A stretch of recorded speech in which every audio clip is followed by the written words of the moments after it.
पहले आप सोचिए कि भारत ने कितनी मेहनत की है। हमने चंद्रयान बनाया, हम एक बार फेल हुए, लेकिन हम फिर से खड़े हुए। हमने फिर से चंद्रयान मिशन लॉन्च किया और हम चांद पर पहुंचे, वहां पहुंचे जहां दुनिया में कोई नहीं पहुंच पाया। तब हमने सोचा कि हम और भी बहुत कुछ कर सकते हैं अंतरिक्ष के क्षेत्र में। फिर हमारे देश के बेटे शुभांशु अंतरिक्ष में पहुंचे और वो भी मील का पत्थर बनाकर वापस आ गए हैं। लेकिन शुभांशु अंतरिक्ष में गए और वहां कई दिन बिताए, कई सारे एक्सपेरिमेंट किए, वो मैं आपको आगे बताऊंगा। लेकिन आज जब वो धरती पर आ गए, जल्द ही भारत आएंगे, शुभांशु हमारे लिए पता है क्या लेकर आए हैं? भविष्य की संभावनाएं लेकर आए हैं। मैं ये बात क्यों कह रहा हूं? आज जब भी आप लोग देखते हैं कि कोई यान अंतरिक्ष में जाता है, वापस आता है ह्यूमंस को लेकर, यानी मानव को लेकर, तो आपके मन में भी ये सवाल आता होगा, यार भारत में ऐसा कब होगा? भारत अपना यान कब भेजेगा? तो आप चिंता मत करिए, शुभांशु यही भविष्य की संभावनाएं लेके आए हैं। अब जल्द ही भारत गगनयान भी बनाएगा। भारत इसमें लगा हुआ है और मैं कह रहा हूं, राष्ट्र सर्वोपरि अगर हम इस विचार के साथ चलेंगे तो जल्द ही भारत गगनयान भेजेगा। और जो एस्ट्रोनॉट हम भेजते हैं दुनिया भर में, यहां से गगननॉट जाएंगे। इसलिए मैं कह रहा हूं, यह अच्छी खबर आपके बच्चों के लिए है। जो आपके छोटे छोटे बच्चे हैं ना, वो बड़े आकर्षित होते होंगे, लेकिन यही वो संभावनाएं हैं जो उनका भविष्य संवारने वाली है। क्योंकि अभी ये शुरुआत है।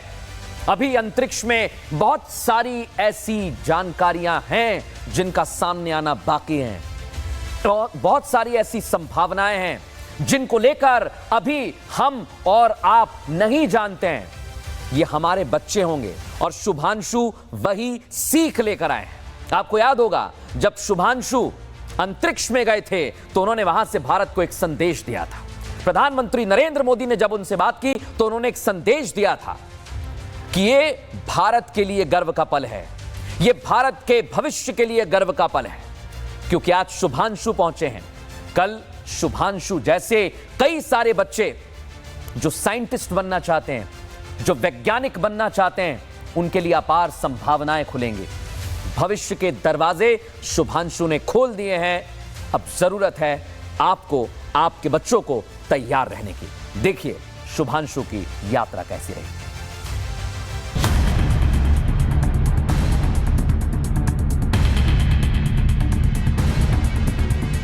18 दिन अंतरिक्ष में बिताए।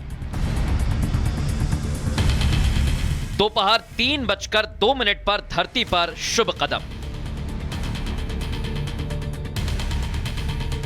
गगन जीतकर शुभांशु शुक्ला धरती पर लौट आए हैं। भारत के इस लाल की समुद्र में लैंडिंग हिंदुस्तान के अंतरिक्ष इतिहास में एक सुनहरा अध्याय जोड़ती है। ग्रेस यान के साथ उनकी वापसी ने न केवल वैज्ञानिक उपलब्धि हासिल की, बल्कि देश के लिए गर्व की घड़ी भी बनी। भारतीय अंतरिक्ष यात्री ग्रुप कैप्टन शुभांशु शुक्ला की यह पहली अंतरिक्ष यात्रा थी जो एक्सियोम 4 मिशन का हिस्सा रही। इस दौरान उन्होंने 60 से ज्यादा वैज्ञानिक प्रयोग किए, जिसमें मांसपेशियों की हानि, मानसिक स्वास्थ्य और अंतरिक्ष में फसल उगाने जैसे शोध शामिल रहे। कल शाम जब ग्रेस यान शाम 4:45 पर इंटरनेशनल स्पेस स्टेशन से अलग हुआ, पृथ्वी की ओर बढ़ा, पूरे देश और सारी दुनिया की सांसें शुभांशु शुक्ला की सुरक्षित वापसी पर अटक गईं। शुभांशु धरती पर वापसी कर रहे थे और यहाँ पूजा पाठ का दौर चल रहा था।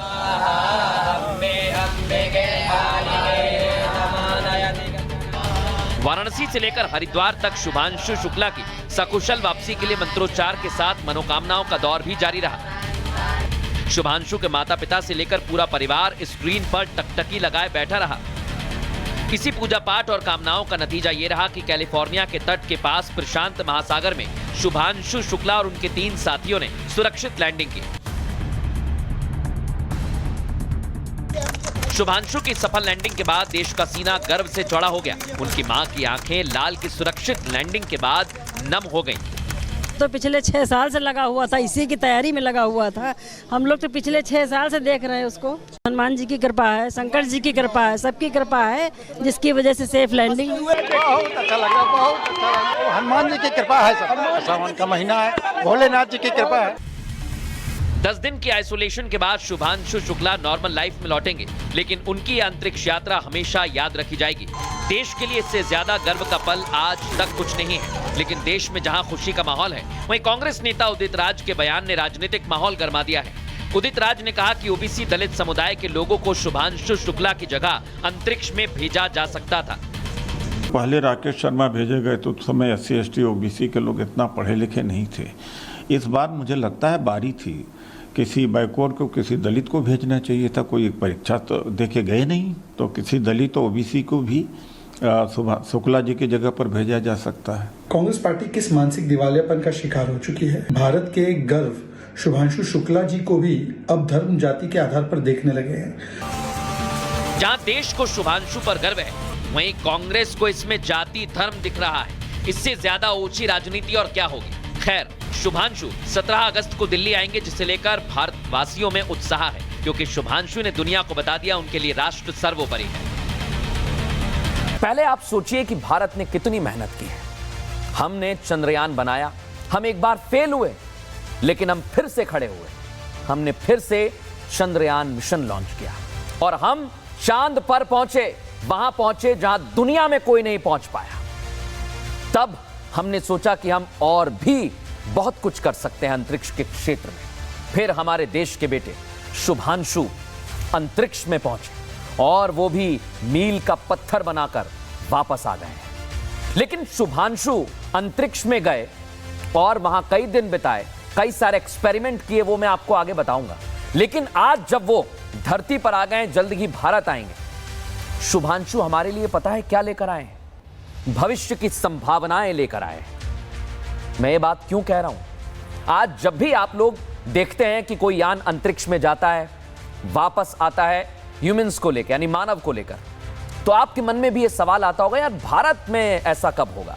भारत अपना यान कब भेजेगा? तो आप चिंता मत करिए, शुभांशु यही भविष्य की संभावनाएं लेके आए हैं। अब जल्द ही भारत गगनयान भी बनाएगा। भारत इसमें लगा हुआ है और मैं कह रहा हूं, राष्ट्र सर्वोपरि अगर हम इस विचार के साथ चलेंगे तो जल्द ही भारत गगनयान भेजेगा। और जो एस्ट्रोनॉट हम भेजते हैं दुनिया भर में, यहां से गगननॉट जाएंगे। इसलिए मैं कह रहा हूं, यह अच्छी खबर आपके बच्चों के लिए है। जो आपके छोटे छोटे बच्चे हैं ना, वो बड़े आकर्षित होते होंगे, लेकिन यही वो संभावनाएं हैं जो उनका भविष्य संवारने वाली है। क्योंकि अभी ये शुरुआत है। अभी अंतरिक्ष में बहुत सारी ऐसी जानकारियां हैं जिनका सामने आना बाकी है, और बहुत सारी ऐसी संभावनाएं हैं जिनको लेकर अभी हम और आप नहीं जानते हैं।